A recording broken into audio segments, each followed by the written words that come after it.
Perfect. Yes, which is the perfect song for this, right? For sure. Hello, live community. Thank you so much for waiting.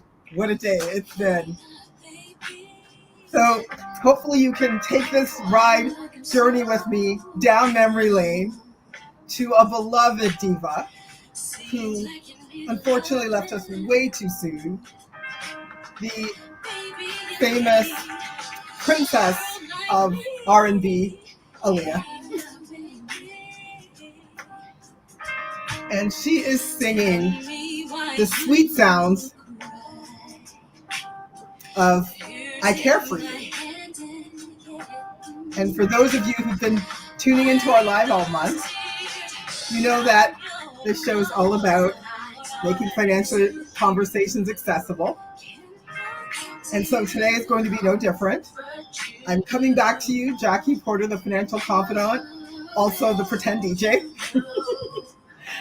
And I'm joined today. I'm actually joined today with Amy Coupal, who is the CEO of the Ontario Caregivers Association. And I'm so excited that you were able to join us, Amy. We wanted you on so badly that we moved our show ahead, or we moved it ahead so that we could actually accommodate you, because this is our last live on the subject. So I'm so thrilled that you're here to join me to talk about caregivers and how much, first of all, we need them, right? And what it's been like for you to be a caregiver, particularly to your parent, your aging parent, because that's what we've been talking about all month, how to have the conversation, what it's like to breach these subjects. So I'd love to learn, here you are, the CEO of the Caregivers Association. Let's talk a little bit about your journey. Sure. For being here. Really appreciate it. I am so happy to be here. And this is a topic that is really near and dear to my heart, both professionally, but also personally. I've been a caregiver for most of my life. Originally, I was a young caregiver for my brother who has cerebral palsy. And then I was a caregiver for my mom through her cancer and palliative care journey. And now I'm a caregiver for my dad, who's in his mid-80s. And yesterday, he moved out of the house that he's lived in for almost 40 years and into a retirement residence. So these conversations are live in my life right now, that's for sure. Honestly, it feels like to me, based on what you're telling me, this is your life purpose, is caregiving. So you're clearly situated in the right position, right? CEO of a caregiving company. So let's talk a little bit about, you have lots of really rich caregiving experiences. So I'd love to know, maybe some of the challenges that you faced in that role. What do you think has been the biggest challenge? Oh, I think one of the biggest challenges for caregivers, regardless of an individual caregiving circumstance, is the unknown, right? Mm-hmm. We can have plans, and we should have plans, but we should also expect the unexpected. And it's often the unexpected that can really throw caregivers for a loop. And that's where it matters that we have a plan to lean back on, we have a network of people to lean on, and perhaps we even have a circle of care that we work with, of individuals who can work with us through the challenges that arise. Wow. Honestly, so much to unpack as you talk about, the challenges and the unexpected, which I think this is something we've been talking about all month. It's one thing to be in a scenario where you can plan for care and even anticipate that things are going to go maybe sideways. But it's a whole nother thing when you have no plan and everything goes sideways and you're triaging, right? Yeah, I do think the more we can talk about what might unfold in advance, the better. But we also need to be prepared to adapt, because people don't necessarily know when a life circumstance is going to change as a result of an injury or accident or diagnosis. And I think it's important to remember as well that one size doesn't fit all. So even if we're talking about supporting, parents who are becoming older adults, everybody's circumstance can be vastly different. And so, we need to be ready to work with what arises when it arises. Absolutely. And I guess the other piece is, just because we were talking about planning ahead, but expecting the unexpected, is how did you breach? I mean, you've been in this caregiver role 3 times. I mean, honestly, you're like the homecoming queen of caregiving.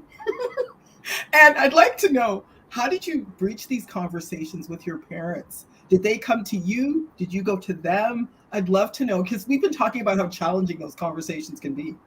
Yeah, I think because my parents were caregivers for my brother, they had conversations with me and my sister in perhaps a more proactive way than some families do. And so they would come to us. Certainly, we did this around my mom's cancer and palliative care journey. Right. And we did this as well as my dad was getting older, in dialogue with him, is to say, look, we have some gauge of what's coming down the pipeline here, and I want to be sure that you know my wishes. So if folks are listening to this and they are thinking about having these conversations with their adult children, I really encourage those conversations before a decision point, before a crisis point, so that there's that reference to go back to and say, remember, we talked about this. And things can change, but at least then you do have that reference point, right? So my parents did initiate those conversations, but I know in many families they don't. And so then it's a good time to go back to the values that have driven other decisions in the family, and really looking to what are the wishes and or requirements of the individual, that older adult, in terms of their care.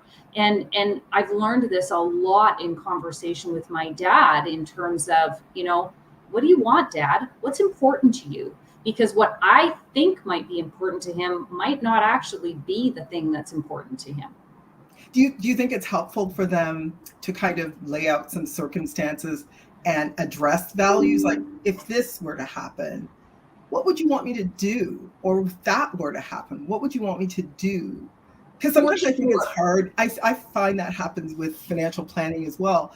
It's hard for people to think about retirement, which can be a black box for people. So it's Yeah. like, well, if you were in retirement, what would day one look like? But what would maybe day 10 years later look like?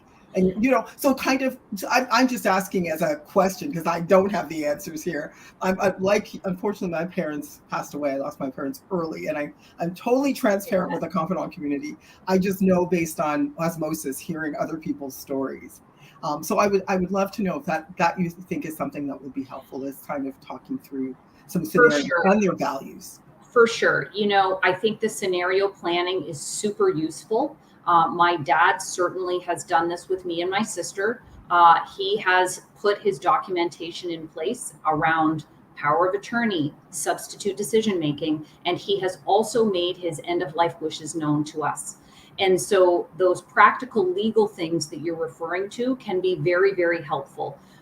We know if there are instances where we would need to use those things, that they're in place, and what he would wish for us to do in those circumstances. And I think that really matters.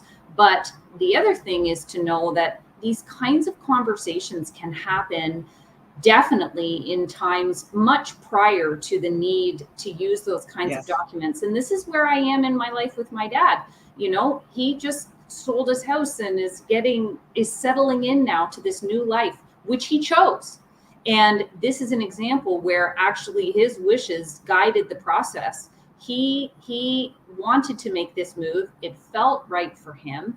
And so then I needed to support him in honoring those wishes and helping him through the tasks associated with making that move. And that's my job, is to support him in that. I'm his child, but then I'm kind of transitioning, as many people do, to supporter, Yes. caregiver, and potentially someday that more significant decision-making responsibility around substitute decision-making. Do you know what? Could you outline that again? Because I think that's so amazing for people to kind of think through. Like, if you're on that caregiver journey, let's talk about some data points, right? You might start Yes. off as the supporter, you said?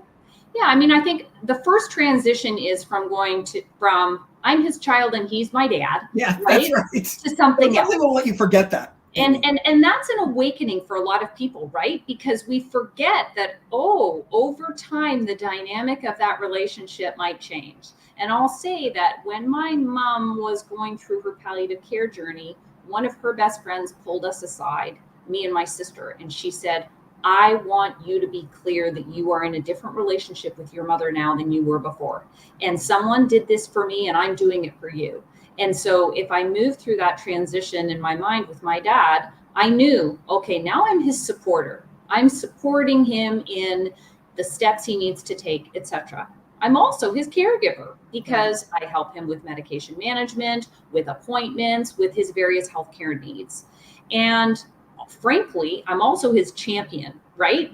Yeah, Around an advocate. supporting his An decisions, advocate, yeah. helping him to get done what he needs to get done, booking doctor's appointments, managing a move, right? And then over time, he's well aware, and we have talked openly about this, that I will take on with my sister increasing responsibilities around financial That's one of the management, things we're going to bill get to payment, next. budgeting. Yes, we're going to And talk so about that next. we got to plan for that, and I think that's important. Okay, so I'm going to go through these because I don't want to miss them. These are such amazing little gems you've pointed out. So stop me if I forgot one, okay? Because I'm trying to be a quick study, but Amy, you're so sharp. Okay, parent-child. We all know that relationship because confident community, you've probably, when you've tried to breach these conversations, I know because this is some of the things my clients say, you might get pushback because they're like, I'm still the parent and I'm good. You're my kid. I watched your behind at one point, so just sit down. I'll tell you all about it. So number one. Number two, so I go from that stage to, what's the second one? Supporter. So child, parent, supporter. Third, caregiver. Fourth, and some of these may run concurrently. So you might be a lot of these at the same time. Then I would put in champion. And then you could move potentially into more of a substitute decision maker or a power of attorney. Again, it depends on the trajectory for people, right? Yeah, 100%. And I think it's just important to see that journey because I don't think for people who haven't been in that situation yet, and then a substitute decision maker, etc. And I think those are fantastic journeys, data points to help people see themselves in, because if all of a sudden life hits you with a wallop and you're doing all of these things for your parents, it's helpful to identify them in real time. Right. Okay, we only have a few more minutes left, but the last thing is finances. What advice would you give when it comes to having this conversation or even managing parents' finances? Because I think that's something that I've seen people struggle with. All of a sudden, mom or dad is not well, and they're trying to get on the bank account. They're trying to figure out where things are located. What advice can you give around that? Well, I'm going to come back to something we've already talked about, which is have a plan. Know the finances and whether or not you might be expected to take that on. Know where information is, bank accounting information, etc. I think it's important to acknowledge that elder abuse does exist. Yeah, and that people have to handle those conversations responsibly and respectfully. And so I want to state these things on the backdrop of that because I don't wish to enable that. But in consensual conversations where you can have that dialogue and say, hey, where are these things? What's required and what's the plan and how can I support you? And this does depend, I think, on the financial literacy of the supporter or caregiver and the person that they're supporting, right? Right, 100%. And that's what we always say, get somebody involved, get a supporter for you, like a financial planner or someone who can help you reach those conversations. But the other thing that I would add is have a conversation about a will and find out if the person that you are supporting or caring for has a will. If they don't, encourage them to get one. And some people get surprised to find out that they're an executor of a will. And that's something that people should know in advance and understand what the responsibilities and, quite frankly, the risks are with that. So, there's some really important things. So if I was going to say one takeaway, it would be have these dialogues. They can be uncomfortable. I'm not going to pretend that they're not, but it's way better to have that uncomfortable conversation than to deal with some uncomfortable situations that potentially could have been prevented. Absolutely. Now, before I let you go, Amy, I would be remiss if I didn't acknowledge how much is expected of caregivers and how many caregivers get burnt out and beaten down by the weight of all of the expectations from their parents. Because there's a saying in the Caribbean community, once an adult, twice a child. I don't know if you've ever heard that expression. It's a great expression. Yeah. And the truth is, it's a lot of responsibility. These days, parents are, and I'm talking now, my clients who are parents, are shouldering parental responsibilities with their children and managing parent care. What resources, I know you run a caregivers association. I'd be remiss if I didn't say, what resources are available for people trying to manage caring for their parents, taking care of themselves? Because, as I said, caregiver burnout is a real thing. It is. So our organization, you can visit our website at ontariocaregiver.ca. We have lots of resources for caregivers, including on financial management issues. Information even links out to things like caregiver benefits if people are eligible. There are government resources out there in terms of, even CRA has information on some of the benefits and programs that might be available to caregivers. So it depends on where people are. Not every province has a caregiver organization, but many do. And so, I invite you to look, certainly BC, Alberta, us in Ontario, Quebec, Nova Scotia. And there's also work that's being done at the national level across Canada by the Canadian Centre for Caregiving Excellence. And so, people can search those keywords and they'll start to find some of those resources. And the other thing I would say is connect with your local resources, with people who are working with individuals within the community who have peer support, and you can learn a lot from your peers, and then also financial expertise, because it's really important, based on the unique circumstances that people may find themselves in, that they get the best advice for their circumstances. And we have 4 million caregivers in Ontario, and wow, that means we have 4 million unique caregiving experiences, right? Amazing. Are you hearing this, Confidant community? I was too busy listening to make all the notes, but don't you worry. We have got you. We're going to have a summary of all of the tips that Amy dropped on us today, because there were many and they were all so crucial. Amy Coupal, thank you so much for being on the live today. As I said, for those who have watched this live and got something out of it, please share. Sharing is caring. And remember to follow us for all of our latest updates. If you are having struggles with caregiving on either the financial side or needing support, we're going to have the resources that Amy talked about. Jody also from our team is available if you want a 30-minute consult on how we can help you to be proactive around financial conversations with your parents. This is our last live on Caregiving Confidant community. It's been a pleasure speaking with you and getting your feedback on our lives. I really appreciate it. See you next month, where we have a whole new topic to basically unfold. So stay tuned. Thanks again, Confidant community. See you next month. Take care, everybody. Thank you.